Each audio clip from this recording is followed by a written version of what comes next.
We are training the next generation to meet the strategic challenges of tomorrow. We are dedicated to understanding in order to act better.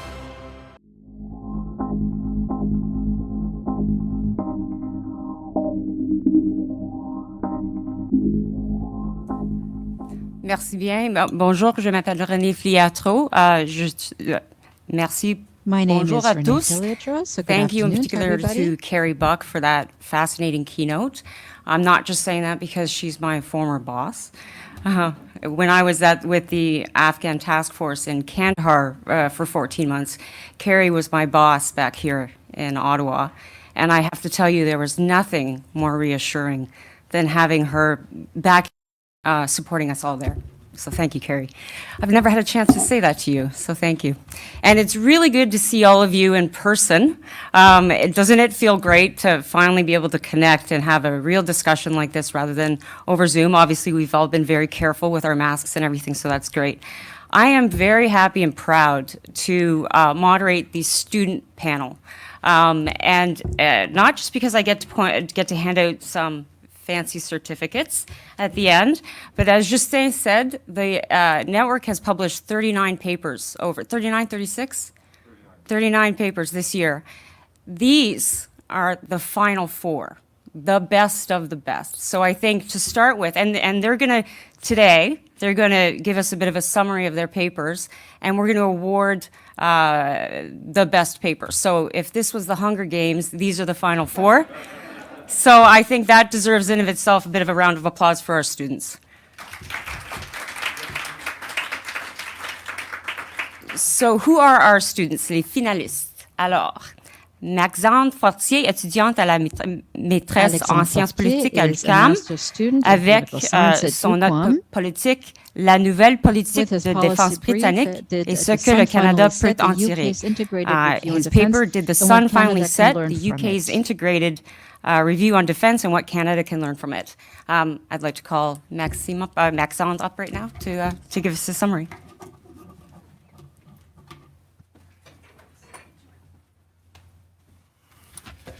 Bonjour, j'aimerais tout d'abord...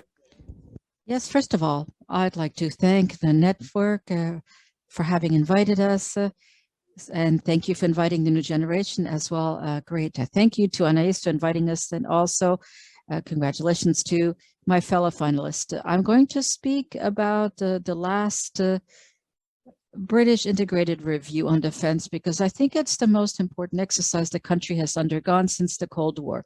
As our keynote speaker mentioned, it's important that Canada undertake a similar exercise, that is to review its role in the world and its place in the world, and to look at the British current position, perhaps draw lessons from it. And that's what I'd like to focus on first and foremost. In terms of defense, now I think the UK is making a mistake.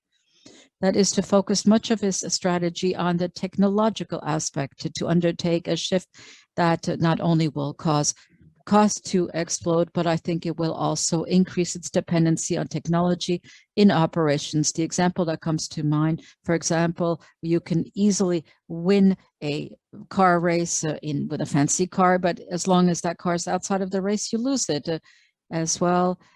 Having 10,000 people in uniform, for example, without rethinking the mission and their purpose. In my mind, that is, if you do not bridge the gap between technology and what troops do on the ground, there is a danger in engagement. So I think they need to be careful here. Now, as for the programs and these costly acquisitions, the Office of National Audit in UK believed that the financial framing presented by the government was not realistic. So they have not properly identified priorities, and they need to rethink their means in the budget. We don't quite know where the cuts will take place. I think things need to be generally more transparent. I think there has to be a better accountability in light of the explosion of some programs as well, to enable better understanding of institutions. There have been a lot of expenditures made pre-pandemic time, but they also need to better manage public funds.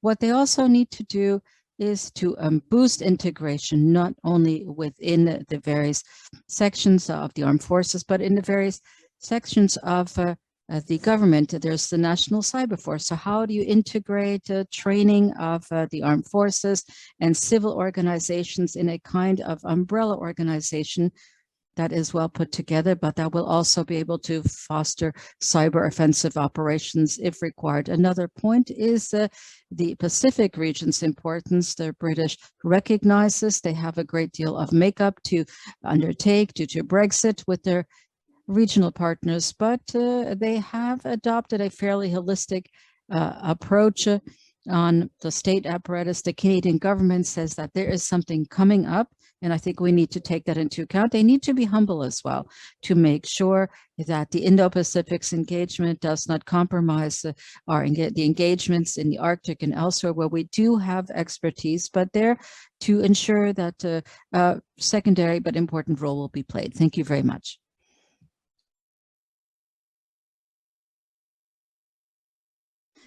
Thank you, Maxence. Time length of 5 minutes.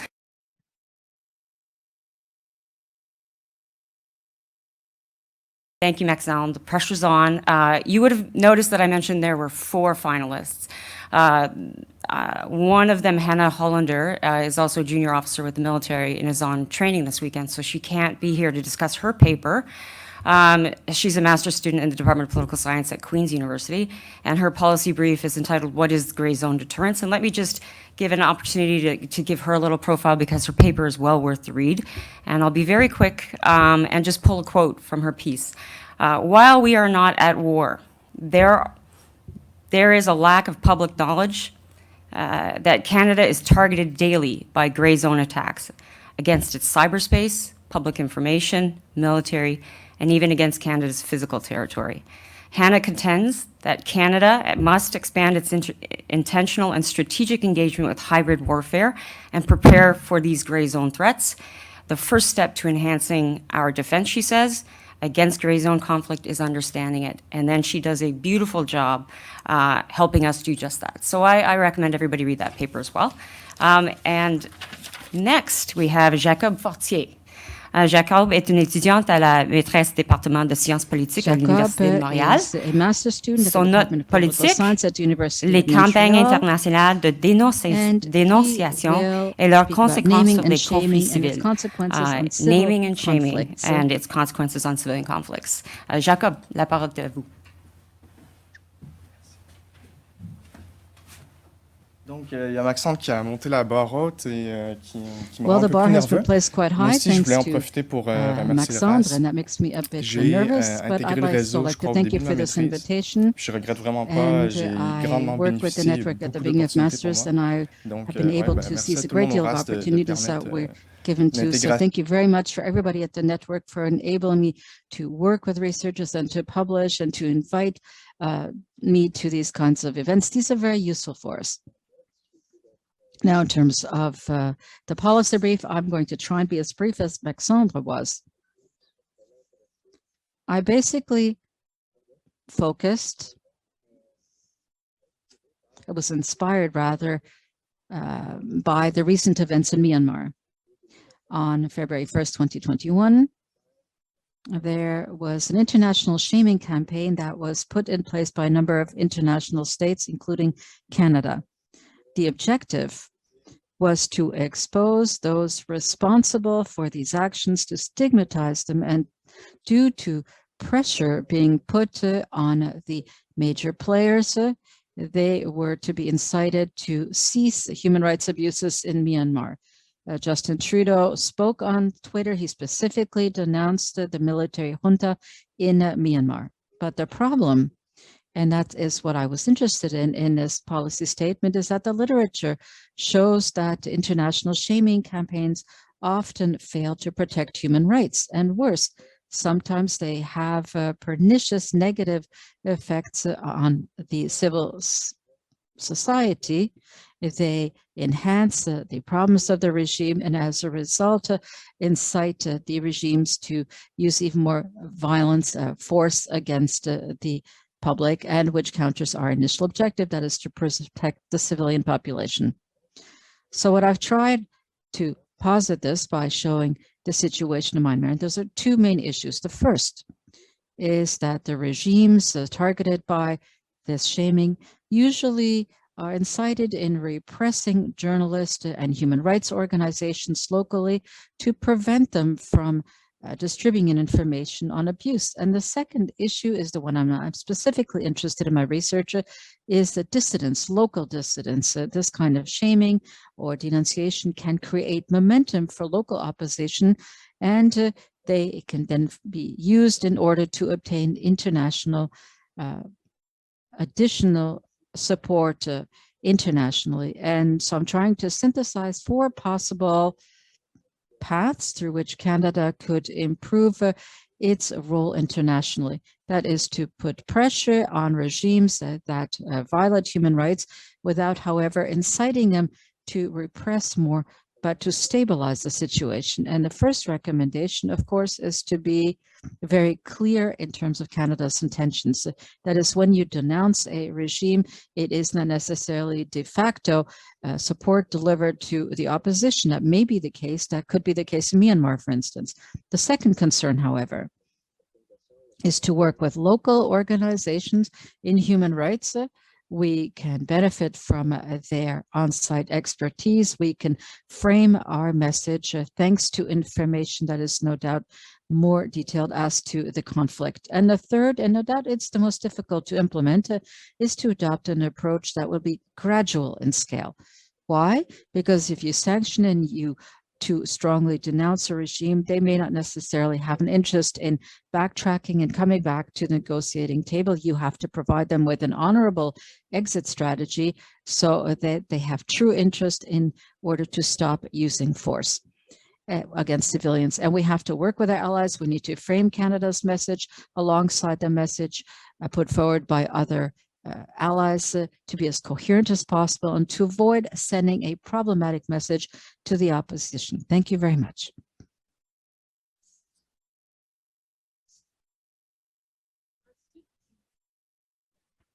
We will now hear from Junru Bian. Border. And he's described that as ironic, and I think he's correct in that.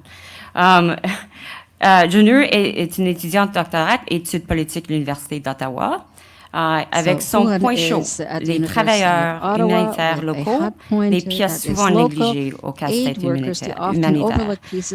Local aid workers, the often overlooked pieces of the humanitarian puzzle. Here's Junru with his hot take.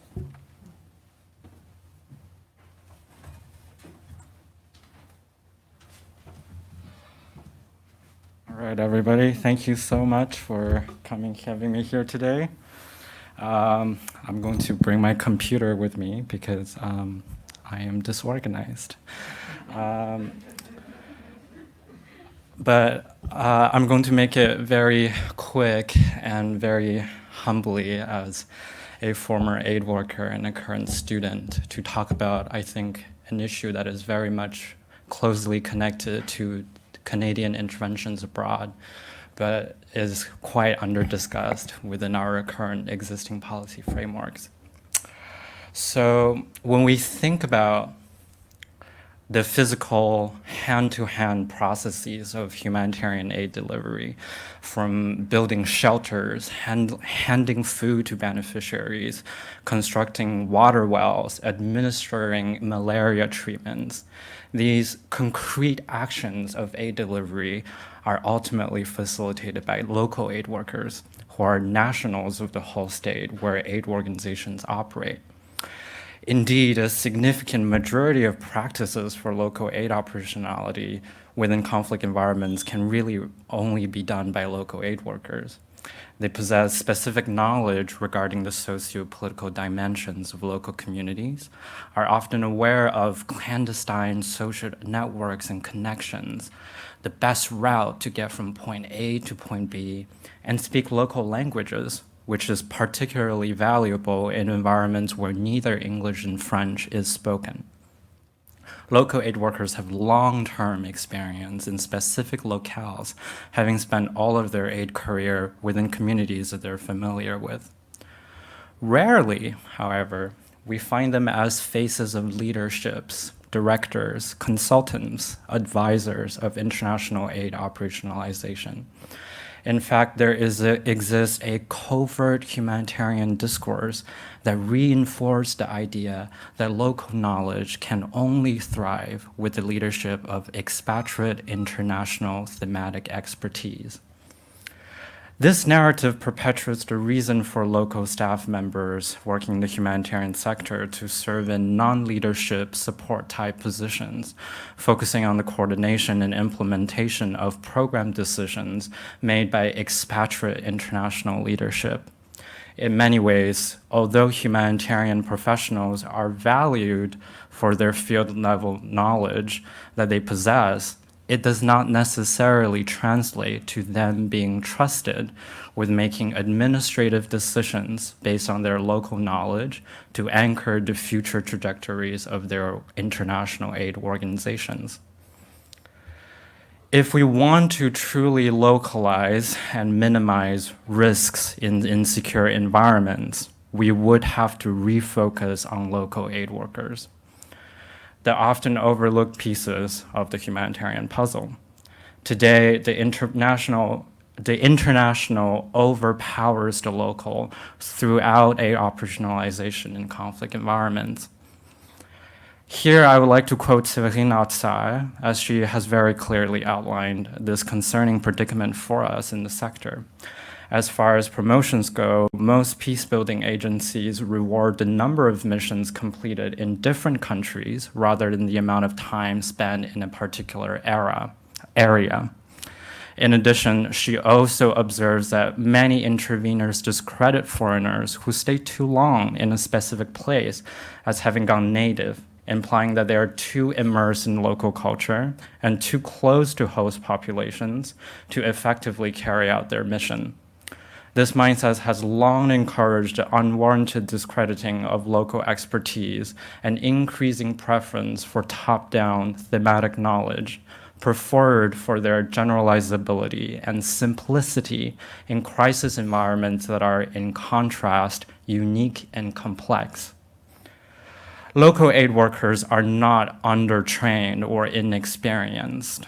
In fact, many senior aid workers would find themselves having to train young, new, expatriate international professionals who would then become their supervisors in a matter of months or years, if they're not already. They are, however, underprotected. More than 90% of aid worker deaths in the past decade are local aid workers. Amongst many other issues, are also undercompensated, paid at a local market average salary standard, while having still to pay for the everyday price of living in insecurity, disaster, or even war. Local aid workers have readily expandable and employable skills that can diversify what international agency knows and how the aid programs can be operationalized, but they have yet been empowered to do so. As a former aid worker and a very inexperienced research student, I have just a few suggestions on next steps that Canada as a leadership in international humanitarian interventions can do. There are actually very accessible corridors through which aid agencies, as well as Canadian donor institutions, can better engage local aid workers in their future humanitarian endeavors.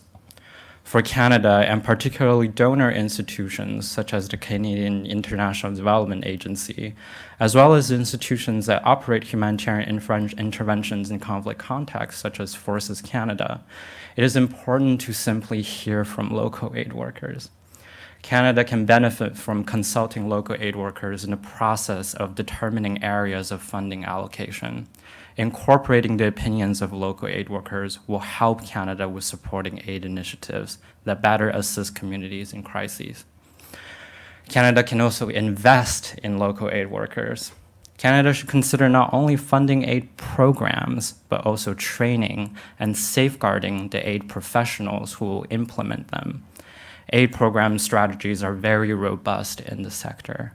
We have learned a lot since the Cold War and since Rwanda and Somalia. While there are more lessons to be learned on aid planning, it is important to also assist the local aid workers who will be delivering aid in the front lines of conflict. Canada's most valuable ally, at least for its humanitarian interventions in crisis environments, are actually its local partners. Ultimately, as those representing the international, we can significantly benefit from a long overdue reflection on what we have assumed to be true versus what is actually the reality about the local aid workers that we have taken for granted but rarely fully recognized. Are we still within somewhere in our subconscious considering international approaches to be more viable than local solutions?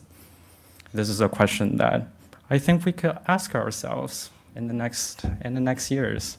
Thank you so much for your time. Yeah.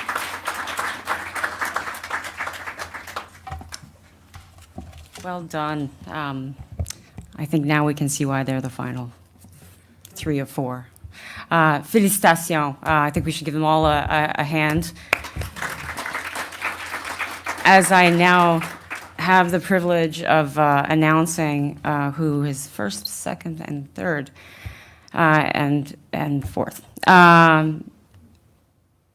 First place, Maxime Fortier. Félicitations. Congratulations. Oh, wait, I think we have to. Oh, wait a second. Hang on.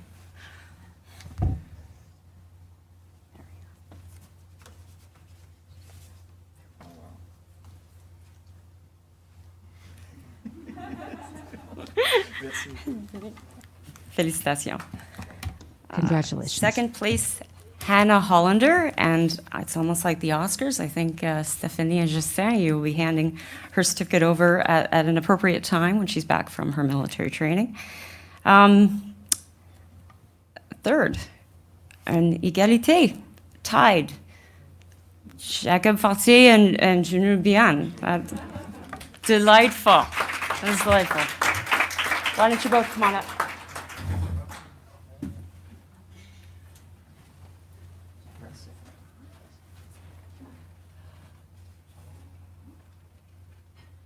C'est bien avec le masque, j'ai pas à m'inquiéter que je fais un sourire awkward. Merci. Puis avec ça, dîner. So it's time to go for lunch.